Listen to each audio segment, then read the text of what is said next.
Cardinal గారికి, arch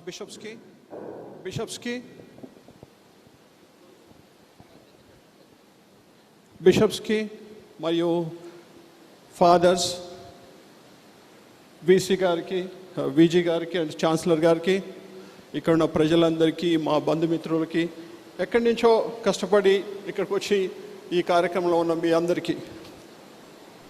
ఆయన వెళ్ళిపోయారు, ఒక వారం కూడా కాలేదు. గాయం ఇంకా తాజాగా ఉంది, గొంతు పెగలటం లేదు. ఆయన చెప్పిన మాటలు, నిలబడు, మాట్లాడు, ధైర్యంగా ఉండు. మా కుటుంబం బంధం, వారి అన్నదమ్ములు, అక్క, అందరు పిల్లలు, వారి కజిన్స్, వారి బాబాయిలు, వారి పిన్నులు, మేనత్త కుటుంబం, మేమందరము ఒక కుటుంబంగా ఈరోజు ఇలా ఉండడానికి మా మామయ్య ఒక వ్యక్తి మాత్రమే కాదు, ఆయన ఈ సభ్యులందరినీ ఒక దారంలో కుట్టిపడేసినట్టుగా ఉంది. మా బంధం అలాంటిది. ఈరోజు ఇక్కడ మేమందరం ఇతర దేశాల నుంచి, నలుమూల నుంచి ఈ విషయం తెలవగానే మా మేనమామ, మా అక్కలు, నేను, మా కజిన్స్ మరియు దూర ప్రాంతాల నుంచి ఇక్కడ మా మేనమామలు మరియు మా దగ్గర కుటుంబ సభ్యులు అందరూ చేరి తన యొక్క ఆఖరి ఈ వారంలో తను చేస్తున్నది, చూస్తున్నది ప్రతి ఒక్కటి కల్లారా అనుభవించాం. ఆయన వ్యక్తిత్వం 3 మాటల్లో, ఎంత పెద్ద పదవిలో ఉన్నా మనిషిగా చాలా సరళంగా ఉండేవాళ్ళు, ఎవరికైనా సహాయం చేయడానికి ముందుండేవారు. ముఖ్యంగా పిల్లల చదువు విషయంలో ఆయనకు ఒక గొప్ప మిషన్. నేను ఒక ఎగ్జాంపుల్ కూడా. ఆయన చదివించకపోతే నేను ఎక్కడ ఉండేవాడిని కాదు, అందరితో పాటు ఉండేవాడిని. నేను ఆయన సోదరి కొడుకుని, అనిల్ మా మేనమామ కొడుకు. కానీ ఆయనకు నేను కేవలం మేనల్లుండి మాత్రమే కాదు, దాదాపు నేను ఒక దత్తపుత్రుడిగా నన్ను పెంచారు.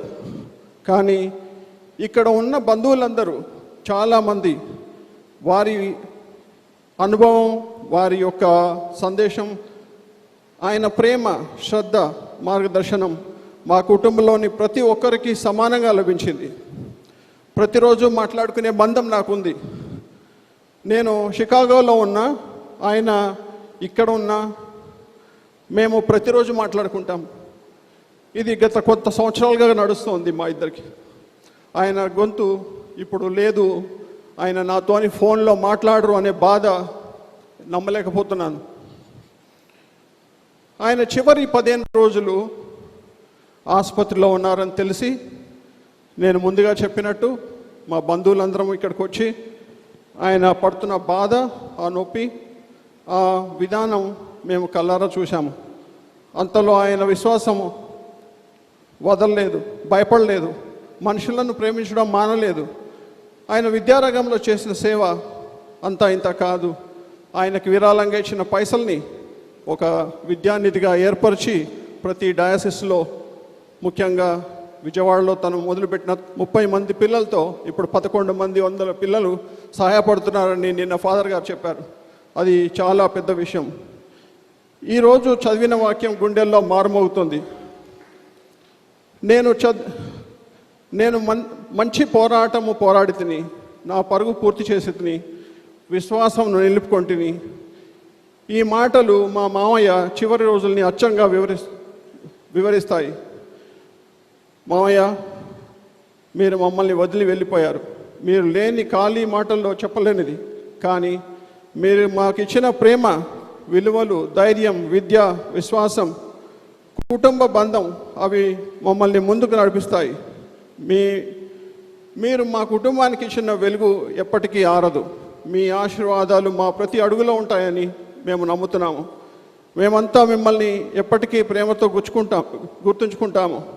మీరు మంచి పోరాడారు, పరుగు పూర్తి చేశారు. ఇప్పుడు విశ్రాంతి తీసుకోండి. మీ ఆత్మకు నిత్యశాంతి కలగాలి, దేవుని సంతోషంలో నిత్యానందం పొందాలి.